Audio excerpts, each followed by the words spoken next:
musicien moutier lokola yo biata oyemba te. Faux chanteur Fali. Voilà, faux chanteur. Ba musique éphémère wana ba tima bêtise wana. O ça ba 6 mois. Il y a succès Sili. Fali nyonso bomona ba vito la sabino ya ani bongote. Belanga di tete soto kozonga ona passion yo no jadi. Mama no banini na mboka e awayo ke iwana e kopie.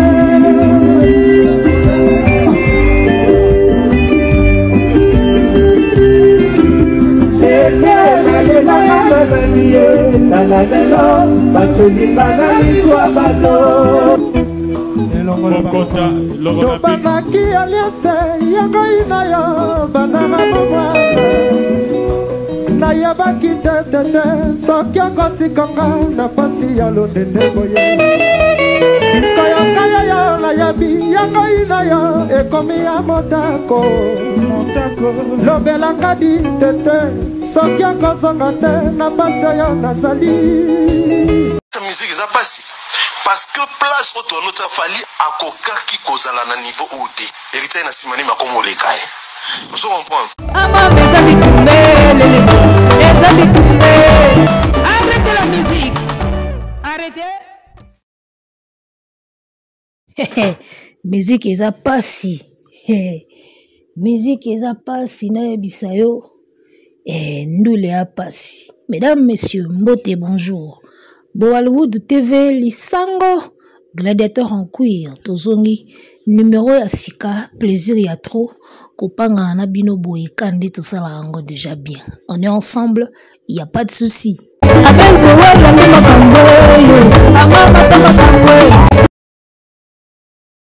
Bakangiye azali kotonga efanjo na ba voice. Internet eza makambo na bisayo efanjo faux chanteur héritier komoleka musique eza pasi banzembo éphémère. Bon, bazolo baki ba voice eza monté eza montage basali. Bon, eza la montage te parce qu'aujourd'hui avec l'intelligence artificielle tout est possible. Bakomo yembisa batu ba yembate, bakomo salisa batu ba featuring o basala te, tozotala kaka tozomona kaka intelligence artificielle mamba osala. Balobio ba voice oyo eza monté. Atongi na ye aigle te, azolo ba makambo susu ba kangisi soki ndenge nini basaleli ba montage. Yaya. Eza la montage te, tout ce qu'il a dit là eza efanjo, eza vrai. Nga na confirmé yango. Même si eza montage, nga moko na confirmé makambo nyonso alobi wana, yango wana pena textuellement makambo oyo efanjo salaka. Mikolo yo biso tovandeli eka na machine elekito. Tomoni video ndenga zoemba na papa wemba abimi na gamme. Abimi na gamme a remarqué pena ke ye moko abimi la gamme. A stoppé nan. Après aller. Nous il est à passer. Mais t'as la seconde yeboko le part de temps à récupérer à faire ango. To banda ki alliance yanga inayo banda bo mwana. Na yeba kite tete que yo koti kanga na kati ya londende boye o.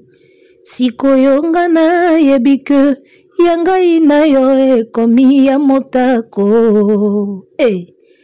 Lobelanga di tete soki okozonga na pasi oyo nazali. Tete bolingo ekabwani tala lelo bato olinga na miso bato. Mama naloba nini wanga ye aokeli wananga pe koki. Ezaka nzembo papa tabule mais papa wemba azoyembango na petit na ye fanjo azobunga rumba na micro. Osentir ndenge bungi rumba na micro. Abungi pena rumba donc ye moko sentir ki a bêtisé. Ba faire oyo ezaka ba faire ya les padres yaya. Ba faire oyo botikela yango les padres.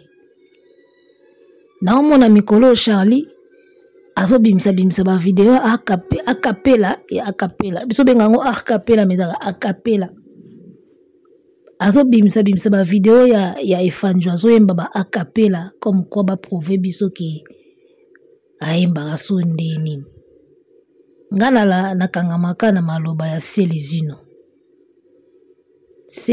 aloba Fally n'est pas un mauvais chanteur ayemba bien ayemba ni na note na bagam mais faire render diable siko akotaka na bakote oyo bango bakokoma te yana babilo mususu kotia tembe nango ezaka ya buzoba yaka kolekisa temps ozomona parce que talaka ka nzembo lokola amour illusoire faire qui arrive ya kokota même na univers ya Céline Dion Fally ne l'a jamais fait. Tu connais une technique vocale makasi, nani nda musique makasi. S'il faut yoka, que ça c'est l'univers de Céline Dion. Nga na moi mobali, na voix nanga, na za rombiste, mais je peux nager na ba univers wana et puis na sali yango bien. Na habite preuve nini bolinga to laksa bino ke faire za démon na maramba chant. Na musique na chant faire za démon. Bozo linga to laksa bino ngondenge nini botala bemission ya Selezino na Marlène Kasanga mutala ba pena ke ngana chanteur na yembaka mais na banga affaire aza démon na chant amour illusoire eza témoin regarde-moi eza témoin un artiste rombiste né grandi na Congo Kinshasa akobando nager na ba mai ya musique mosusu pe azo sala ngo bien ozomona problème nde yango wana azosala yango pe bien poko linga no ko nager pe na ba univers ya ba Céline Dion o nager pe na ba univers ya ba Pavarotti mais osala yango mabe okomeka na yo osala yango siko mabe balobi esimbi te esimba nango te mais faire siko azalaka ake na univers ya ba Pavarotti ba opéra ba regarde-moi epesi ayeli biso univers ya ba Céline Dion c'est un amour étrange epesi problème ezo vanda nde wana epesa nde sikoyo. Souvenez-vous que Efanjo na album ne liboso droit chemin ayemba nzembo moko 100% love na Barbara Kanam nzembo etikala kutu koyokana te. Il a essayé de rapper mais est-ce que simba? C'est ça le problème. Kokota na univers mususu c'est bien mais esimba. Boyoka nzembo wana ba warrior nyonso nazo recommander bino boke yoka nzembo na bino basali la bino 100% love. Là où il a essayé de rapper. Donc Fally voulait s'improviser rappeur. Kaboy. Pour sali album, alongwe pas Kofi, il veut s'improviser rappeur. Donc il pouvait qu'il peut se permettre tous les styles. Ameka kosa la rap, asali featuring na Barbara Kanam, un flop total. Où il maîtrise tous les styles, où il a les techniques à rapper kasi bien. Il a essayé de faire une partie de rap et s'imbattait. Hein? Est-ce que t'as capté la nuance dans les mots? Tala, Ferry peut te faire du tout. Ferry peut même rapper s'il veut. Hein? Yaga likamba concentration. Mais Fanjotin, Boutala featuring à Salana Barbara Kanam, une chanson très nulle. Nulle comme tout. À l'époque, il pensait qu'il pouvait rapper. Tilelo Bosana rap. Yuso Monae, Nabanzembu Nae Akende. Akota suna ba ligne neti azo rapper. Akoma okota ni na bonyoma. Ozomona et a comprendre que nako bima na zone de confort mais esimbate. Alors que quand Ferry te sort de sa zone du confort, ozomona ke loko oya meki et pesipe. Yaya, yoka amour illusoire. C'est pas pour rien que Vandi na numéro 1 na hit na Trace Africa. Bato bazo yokango bazo en revenir te mais comment mon bala ko komana univers ya musical ya mwana mwasi et puis que bien. C'est un amour étrange, un amour qui ne vit que dans mes songes. Nabando tonanga, sina desina mobali nanga, tenaye, chocolat, café. Tala, Omoni Ferry, si seulement il veut, il peut nous faire du bien à la musique urbaine, na ndengema osaganati. Si seulement il veut. Il peut nous faire du bien ya osaganati na musique urbaine. Apesi biso ba mai moko boye to enjoy pena to sepeli na ba dimension tout. Il peut nous faire ça. ozomona donc bavoix wana ya mwana wana babengaka wese wana oyo eza montage nga kutu mpo nanga ezala montage te oyo nyonso olobi wana sur Efanjo c'est vrai faux chanteur abinaka mingi ayembaka mokie epi azwaka bariske te na bapodium ndenge basuperstar ya solo bazwaka bariske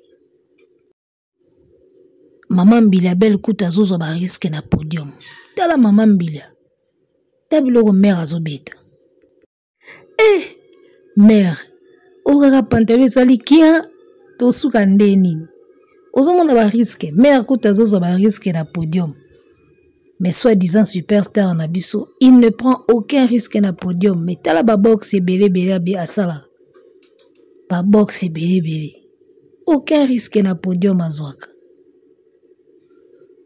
une superstar azwaka risque na podium superstar faut beta bina bilo mo bamoni binage o risque mais obimi. Donc voilà, ba voice oyo ate ezala montage te makambo te olobami wana eza makambo oyo tokokuta yango epai Efanjo banzembo ne éphémère eumelaka nango te esalaka mwa quelques mois na succès après bourse babosani yango mpe kaka libela esili bongo. O ayembaka nzembo ya Papitex soki azolata bilamba azoyemba Papitex c'est bien. O azwa nzembo ya Sam Mangwana akomisa yango soki jeudi soir c'est bien, mais interprétation sikoyo ya bavie wana pendant une soirée 1h30 minutes vous comprenez yango ndi makambo koyemba ngo soko za na vestiaire eza bien, mais ko interpréter siko batu sérieusement instrument beti ozoyemba otelemi na podium ndenge fer ya salaka ndenge kofi ya salaka ozomona wana ndelo ya okoka te oyembaka soko azolata bilamba tout le monde le fait.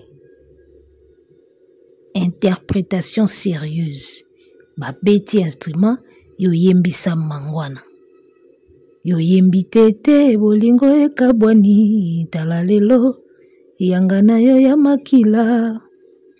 Interprétation sérieuse wana ndi nanu eloko koka osala te. Donc mutu na bino oyo bowelisa kopese ba grade bowelisa kobetele maboko bowelisa kokumisa ye trop. Avec le temps, tu es mon qui c'était trop vite. Et azo répondre pendant na ba critères te ya ba maboko bobete la yena ya ba pété wana nyoso bo pesayi. C'était trop vite. Osomona. Alors très rapidement, je voulais répondre à Charlie et le moko lobaki sur Eric Touti très rapidement. Toute la vidéo na répondre vite fait après tout les cas. Oui, ba mutu za problème te problème ezali ayaki asalaki nini. Ça qui bien, oui. Aujourd'hui, il est comment? À comme grand, à comme danger pour les cabis surtout. C'est ça. Tu as savoir la chance. Tu as danger dans mon toit. Ça l'anze mosaïo. Mon dans les années tu y vois en personne. Pour ça na mon. Tu as dit na mon côté faux chanteur danser à pas battre place à promis. Nathalie est na réflexion ba bébé ba demi-ton belé. Demi-ton à demi-ton. On regarde bébé nzembo na mon. L'album Bossala, c'est lui, le danseur, qui a eu plus le nombre de morceaux vocaux, qu'on les canaba bien. Yo siko super chanteur, prof, Ouemba Dimi, Mouké. Voilà, passage Eric Touti et pas Amigue Nima. Et puis si Maître Corbeau, mais c'est le corbeau et les renards. Et puis si il y a argument pour na, aya susuko sala qui lèche botte na e bien et pas Efanjo. Alors, dossier à Eric Touti, ayemba mukie na quartier latin, danseur ayemba ebele. Koyemba mingi na album to koyemba mukie et dépendaka na mukolo album, mukolo orchestre oeza Kofi Olomide. Kofi Olomide, patron ya quartier latin, c'était à lui de décider. Nani akozaba vocal mingi, nani akozaba vocal mingi te par rapport ya couleur ya banzembo na ye. par rapport ya couleur ya orchestre na ye. Parce que chaque orchestre ezaka na caché nango na couleur nango oyo il faut pas ebeba na style ya bavoix ya ba musicien ou bazoya. Kofi azali ko garder style na ye ya quartier latin na ye ya banzembu na ye et il trouvait que na style na ye voix wana peut-être ezalaki ko bonga mingi et pas efanjo na style ya banzembu ya Kofi. Mais ça ne veut pas dire que ya lekaki Eric Tuti na koyemba to ya lekaki Babia Ndonga Shokoro na koyemba, jamais de la vie. Voya Eric, voya Babia batembre na bango fali okoma te. Ozomona. Donc bafali ba musicien o bazwaki ka grâce ki aza na mwa mélancolie, voix na ye ezokutana na style ya Kofi, yango esala ye. Sans cela na ebite. Ozomona. Donc ba argument moko boye faible terre à terre ka pona ki corbeau et les renards. Soki Eric Tuti yemba mingi te parce que Kofi alingaki l'autre là yemba mingi koleka ye. Il a fait une chanson bébé bébé qui a cartonné à mort. Nani abinzembo wana tetango ebimaki bébé bébé bébé wanga wa motema ye. Basi eleki nzembo wana cartonna même koleka même Laura Lorenzo ya Fali. Bébé bébé zaki na succès fou. Photocopie nangande yo Erikodia berso nangai oyo ya elengi. Ah non non non non non. Nzembo wana cartonnaka makasi koleka même Laura Lorenzo. Ozomona. Donc voilà quoi. Alors pona koloba ke Eric Tuti atika projet Fali alingaka produit oye akenda na ye kozonga na quartier latin. Na ebite bino bomonaka Efanjo grand producteur, grand mécène, na moni mo musicien moko boya wa azara sopa waze kwa boye. Oh Fali aza grand mécène. Tout ça bino bomonaka Efanjo grand mécène. Bomonaka grand producteur, il a déjà produit qui et ça marché. Il a déjà produit qui ça a marché. Bino boyebi kombo wana mécène. Yeza na poya okoma mécène yé na musique. Asangi saka bana moko awa oyo toko dondo bana wana nyoso balimwa OF victime balata ba polo basala baloyinga awa na ndenge babunga na mwana batu Chesco bandai na yego ya deja na moto Chesco babenda ye moto na eka aboy garçon wana bina na nzembo eloko yo. C'est la misère maman nanga c'est la misère je crois yemba nzembo wana mwana na limwa OF victime ezui bango e produire bango banita morabu ba panzana bakenda ba petiana tout ba panzana. Il n'a produit personne. Rien a produit ka Eric Tuti. N'habite ndeni bomona ke grand producteur ndeni bomona ke grand mécène. Oh yaza grand mécène azosaela batu na musique azosaela batu nini na musique.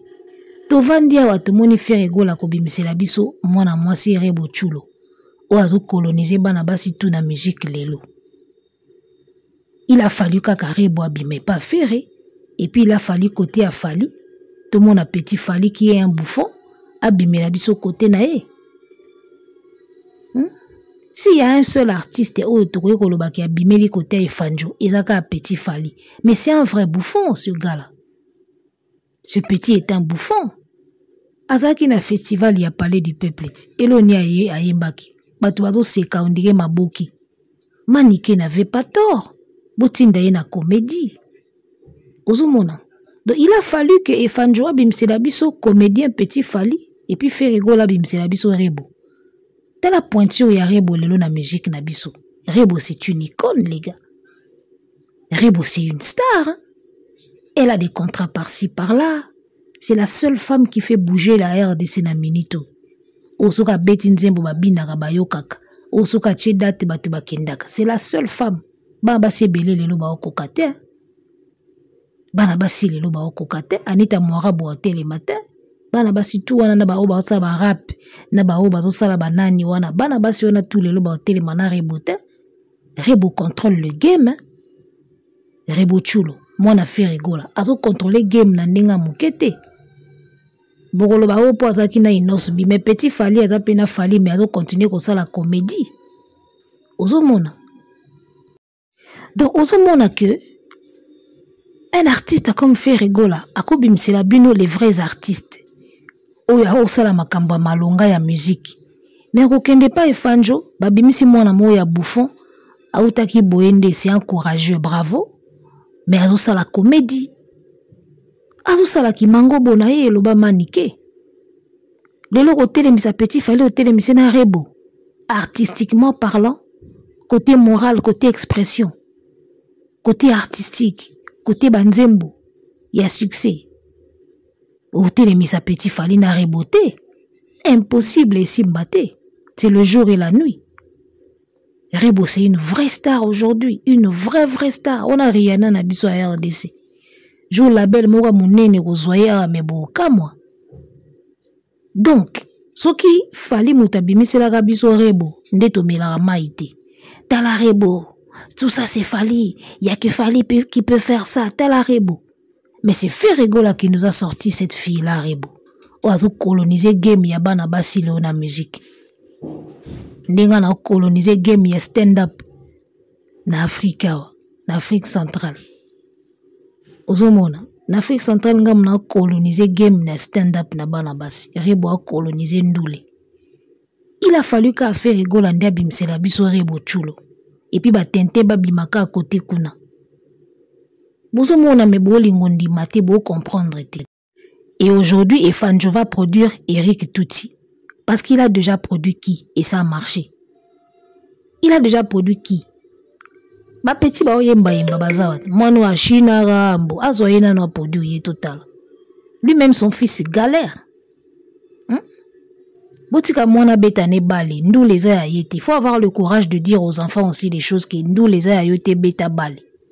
Son fils lui-même il galère. Il a fait un son qui est nulle part. Il va produire Eric Touti. Il a déjà produit qui et ça a marché. Boutika ba rêverie wana bozara nangoko. Vous aimez trop lui donner des titres. Ouais, ezaya yete nan. Bon pese ba titre belé, ba grade belé, ba maboko belé, ba applaudissement belé. Binom bo bebisier, bo pesier makambo ba lokumu belé trop akanisi akomi. Or en réalité so talier pena bien tu sens que on a applaudi dans le vide. On a loué dans le vide, on a applaudi dans le vide. Tokumisi vide moroboye lo wezanangote. Ça va pas les gars. Il va produire Eric Touti. Ou atika projet ba va produire. Il a déjà produit qui après Eric? Il a produit combien? A produit no ba misu subongo Eric ya ozonga. Arrêtez la musique. Arrêtez quoi?